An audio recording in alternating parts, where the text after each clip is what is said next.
सत श्री अकाल दोस्तों, welcome to Guru Nanak cares. आप सबका हार्दिक स्वागत है। उम्मीद करता हूं आप सब खैरियत से होंगे। कैली कार्बोनिकम की रिक्वेस्ट आई, कैली कार्ब की बात करें, उसके कुछ प्रमुख लक्षण बताएं। देखिए, Kali carbonicum is a very important remedy. ये बहुत जगह काम आती है। इसके ऊपर अगर पूरा लेक्चर तैयार करें तो कम से कम 2 या 3 पार्ट्स में डिवाइड करना पड़ेगा, लेकिन क्योंकि प्रमुख सिम्टम्स की बात आई तो आपके सामने चुनिंदा सिम्टम्स बताऊंगा। लेकिन कैली कार्बोनिकम को ना समझने का एक बड़ा सिंपल सा टिप्स आपको देता हूं। ये जो बात आज मैं करने जा रहा हूं, ये चर्चा करेंगे ना, इसमें कुछ इस तरीके से आगे सामने पेश करूंगा कि कैली कार्ब आपके माइंड में बैठ जाएगी। और यकीन मानिए, अगर आप एंड तक वीडियो अच्छे से ध्यान से इसको सुने समझे ना, तो उम्र भर नहीं भूलेगी। That is for sure. Kali carbonicum की बात करते हैं। आइए, Kali carb actually it is potassium carbonate. ठीक है, इसको ना वेजिटेबल एल्कलाई भी बोलते हैं। And it exists in all the plants. हर पौधे में ये एग्जिस्ट करती है। ये ना एक बड़ी टिपिकल रेमेडी है। जितने कैली सॉल्ट्स हैं ना, कैलियम की जितने सॉल्ट्स हैं, ये रेमेडीज हैं होम्योपैथी में, ये बड़ी टिपिकल सी रेमेडी है। इसलिए इसको समझना जरूरी है। थोड़ा हटके रहेगा इसका डिस्कशन। फर्स्ट, सेकेंडली याद रखिए, जितने पोटेशियम सॉल्ट्स हैं ना, they have a strong affinity for tissues, body tissues and blood corpuscles. जितने भी पोटेशियम के सॉल्ट्स हैं होम्योपैथी में, इन ये ना एक अट्रैक्शन है, एक खिंच है टुवर्ड्स, यानी कि एक लाइकिंग है, एक एफिनिटी है towards body tissues and blood corpuscles. ये थोड़ा माइंड में रखिएगा जनरल। आइए, कैली कार्ब के ना बड़े टिपिकल पॉइंट्स आपके सामने रखता हूं। इसका मोड ऑफ एक्शन कह लें, ये कहाँ एक्ट करती है बॉडी में ना, जहां कहीं हमारे फाइब्रस टिश्यूज हैं और लिगामेंट्स हैं, स्पेशली ऑफ द जॉइंट्स। जो हमारे जॉइंट्स के फाइब्रस टिश्यूज हैं और लिगामेंट्स हैं। महिलाओं में यूट्रस के। और third is the back area, हमारे back area, the lower back, low spine area में। और ये 3 जगहें जहां मोस्ट अफेक्टेड रहेंगी ना, तो कैली कार्बोनिकम याद आनी चाहिए। कई बार ऐसी स्थिति रहती है कि ऐसी कंडीशन हो जाती है बॉडी की, जैसे टिश्यूज हमेशा रिलैक्स्ड ही रहते हैं। The tissues are often relaxed, joints they give way। कई बार ऐसा होता है ना, कई केस हमने सुने देखे होंगे, या आपके साथ अगर हुआ तो आप अच्छे से समझेंगे। जब हम चलते हैं, वॉक करते हैं, एक उदाहरण है, एग्जांपल है कि जो हमारे जॉइंट्स हैं, स्पेशली द नी जॉइंट, जब चलते हैं ना, तो जो घुटने हैं ना, जो ऐसे लगता है कि जैसे ना टूट जाएगा, डिसलोकेट हो जाएगा, हम वॉक नहीं कर पाएंगे। इस तरह की टेंडेंसी है, इस तरह की एक फीलिंग है, इस तरह की एक सेंसेशन है कि the joints will give way. वो जॉइंट अपना मतलब पकड़ नहीं रख पाएगा व्हेन वी मूव। इस तरह की अगर फीलिंग रहती है, ठीक है। And third is the low back, lumbago कहते हैं, लो बैक पेन। जहां स्पाइन खत्म होती है हमारी, वहां पेन रहेगा, दर्द रहेगा, और एकिंग पेन है, एक्चुअली सिवियर एक रहेगी। और पेशेंट ना हमेशा like he will always lean behind, उसको पीछे सपोर्ट चाहिए, टास ना लाके बहेगा वो। He will prefer to lie down, वो लेटना पसंद करेगा, he won't be able to sit erect.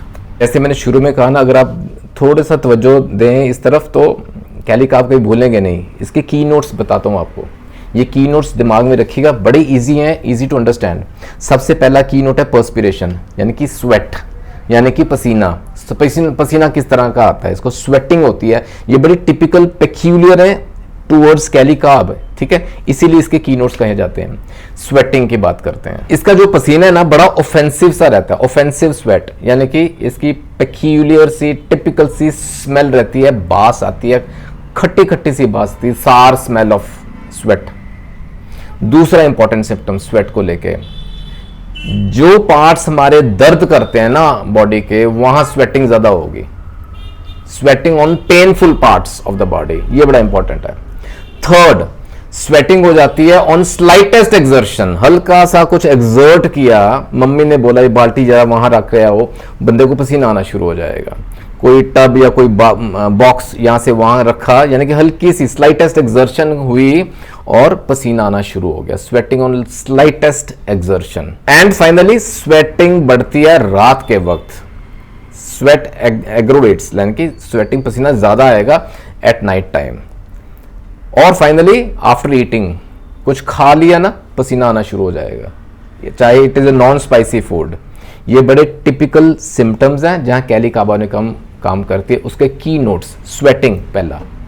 Second important की नोट वो है बैक एक, पीठ का दर्द, जहां हमारी रीढ़ की हड्डी खत्म होती है, स्पेशली लुम्बैगो, लोअर बैक पेन, और इतना सिवियर, इतना सख्त, इतना भयंकर किस्म का दर्द रहता है जैसे कि ना टूट ही गई है, हमारी बैक टूट गई है, सिवियर बैक एक, एज इफ ब्रोकन।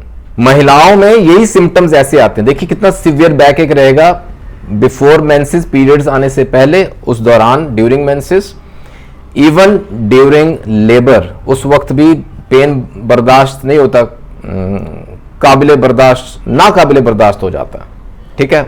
वहां प्रेगनेंसी के दौरान तो रहता ही है, they have to carry such a weight in the womb area, and even after miscarriage, अगर खुद ना खास्ता मिस कैरेज हो जाता है ना, तो भी बैक एक होगा, बड़ा सख्त दर्द होगा। कैली काप का एक की नोट है। एंड इन जनरल भी ना स्टिफनेस रहती है, वही बैक एरिया में पैरालिटिक फीलिंग रहती है, जकड़न सी रहती है, जैसे कि ना पैरालिटिक फीलिंग, जैसे ना कि वो एरिया एग्जिस्ट ही नहीं करता, इस तरह की फीलिंग। उस वहां की मूवमेंट रिस्ट्रिक्ट होती है, आपका मतलब you won't be moving around comfortably, इसको बोलते हैं पैरालिटिक फीलिंग। पैरालिसिस जैसे हो जाता है ना, वो उस अंग का, उस ऑर्गन की मूवमेंट बंद हो जाती है, वहां जैसे ब्लड सप्लाई नहीं हो रही, इस तरह की फीलिंग होती है कि आप मूव ही नहीं कर पा रहे उस पार्ट को, बैक को, यहाँ इन दिस केस, ठीक है। Weakness we feel in the back area, कमजोरी महसूस करते हैं बैक एरिया में। और ये जो पेन है ना, ये दर्द किस तरह का रहता है, एक सिवियर पेन रहता है, सडन, अचानक से होगा, up and down the spine, रीढ़ की हड्डी में कभी ऊपर कभी नीचे, ऊपर नीचे, ऐसा। लोअर बैक तो है ही है, लुम्बैगो तो है ही है, और यही स्पाइन का दर्द उठेगा, द स्पाइन इज पेनफुल, जब हम कुछ खाते हैं, व्हाइल ईटिंग, ठीक है। ये हमारे आगे बैक के सिम्टम्स। तो की नोट्स में सबसे पहले हमने समझा स्वेटिंग का, पसीना कैसा रहता है, सेकंड इज बैक एक, बैक के सिम्टम्स समझे, and third is now weakness, कमजोरी किस तरह की होती है, किस वक्त होती है, क्या सिम्टम्स हैं, आपके सामने रखता हूं। इसमें ना वीकनेस रहती है मसल्स की, वीकनेस रहती है हार्ट की, वीकनेस रहती है लिम्ब्स की, even weakness of intellect. In short आपके सामने खुलासा करता हूं, वीकनेस ऑफ मसल्स, मांसपेशियां बॉडी में कहीं हैं, वीकनेस महसूस करते हैं, ठीक है, मसल्स की वीकनेस, वेरी सिंपल। हार्ट की वीकनेस, अब इस हार्ट की वीकनेस में ना हम बात करेंगे अपने चेस्ट के सिम्टम्स की, चेस्ट में पेन, एंजाइना तक अगर होता है, दैट इज कवर्ड। और चेस्ट में पेन होती है ऑन कफिंग, यानी कि हार्ट के एरिया में जब हम खांसी करते हैं ना तो दर्द उठेगा। देन वीकनेस ऑफ बैक, पीठ की कमजोरी, वो वी हैव डिस्कस्ड, वो हमने डिटेल में बात कर ली। वीकनेस ऑफ लिम्ब्स, जो हमारी बाजुएं हैं, हमारी टांगे हैं, इनमें वीकनेस महसूस करते हैं। अब इसके साथ और सिम्टम्स क्या जुड़ते हैं, आर्थराइटिस के सिम्टम जुड़ते हैं, जोड़ों का दर्द जो रहता है, इन्फ्लेमेशन ऑफ जॉइंट्स, इन्फ्लेमेशन के अंदर पेन एक हिस्सा है, आर्थराइटिस हम सब समझते हैं। इसमें ना गाउटी आर्थराइटिस भी कवर्ड है, इसके अंदर ना ऑस्टियो आर्थराइटिस भी कवर्ड है, इसके अंदर डिफॉर्मेटिव आर्थराइटिस भी कवर्ड है, इसके अंदर ना माइग्रेटरी आर्थराइटिस भी कवर्ड है। ऑस्टियो आर्थराइटिस भी नो, गाउटी आर्थराइटिस भी नो, गठिए की दिक्कत, जोड़ों में दर्द, सूजन, स्वेलिंग, पेन। अच्छा, डिफॉर्मेटिव आर्थराइटिस, जैसे आर्थराइटिस बिगड़ गया, जॉइंट्स की शेप चेंज होने शुरू हो गई है, अक्सर देखा गया फिंगर्स, जॉइंट्स जो है ना वो ज़्यादा अफेक्टेड होते हैं। एंड देन माइग्रेटरी आर्थराइटिस, मैंने कहा जो कि पेन जो जॉइंट से जॉइंट ट्रैवल करती है, कभी इस जॉइंट में, कभी इस जॉइंट में, कभी इस जॉइंट में, किस जॉइंट में, migratory arthritis we call. Hip joint disease तक कवर्ड है इसमें। रूमेटिक पेन्स इन जनरल कहीं भी हो बॉडी में, कैली काबानिकम का ये की नोट माना जाएगा।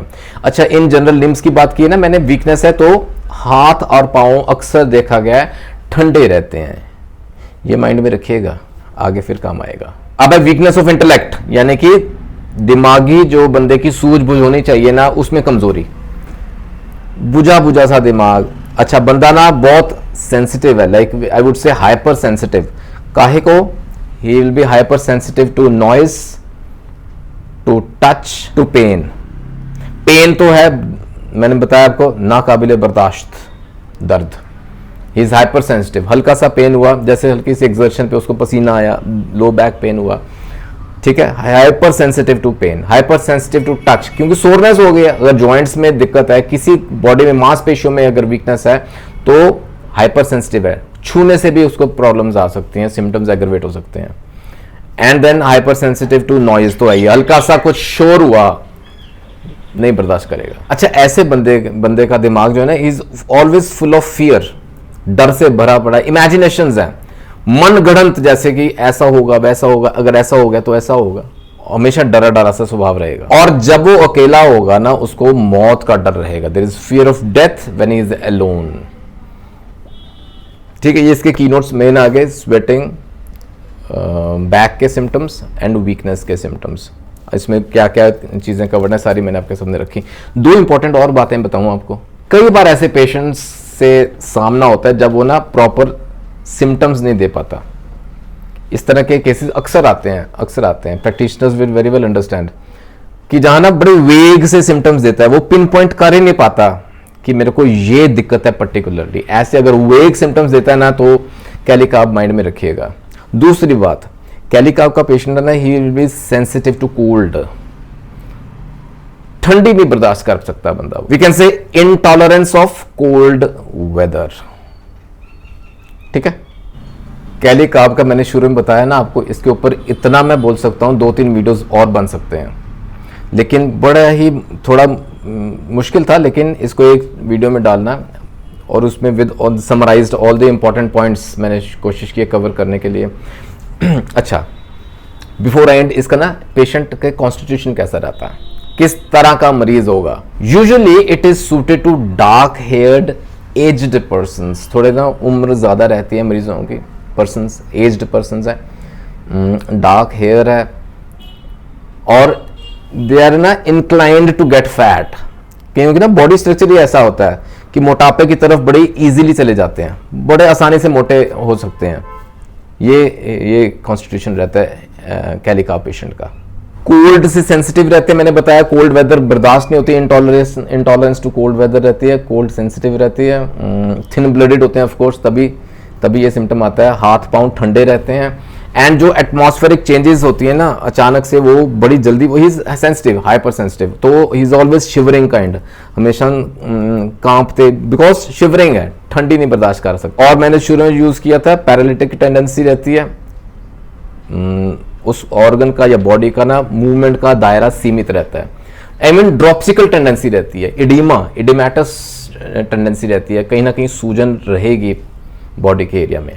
ठीक है, I wind up my discussion on Kali carbonicum. तकरीबन सारे इंपॉर्टेंट पॉइंट्स कवर कर लिए। हाँ, एक चीज़ और याद रखिएगा कि कैलिकार्ब क्या, कोई भी पोटैश का सॉल्ट हो ना, इसको बुखार में नहीं यूज़ करना, कोशिश करें ना यूज़ करें। ठीक है, आइडियली कैलिकार्ब ऑनिकम 30 CH पोटेंसी में बहुत अच्छे रिजल्ट्स देती है।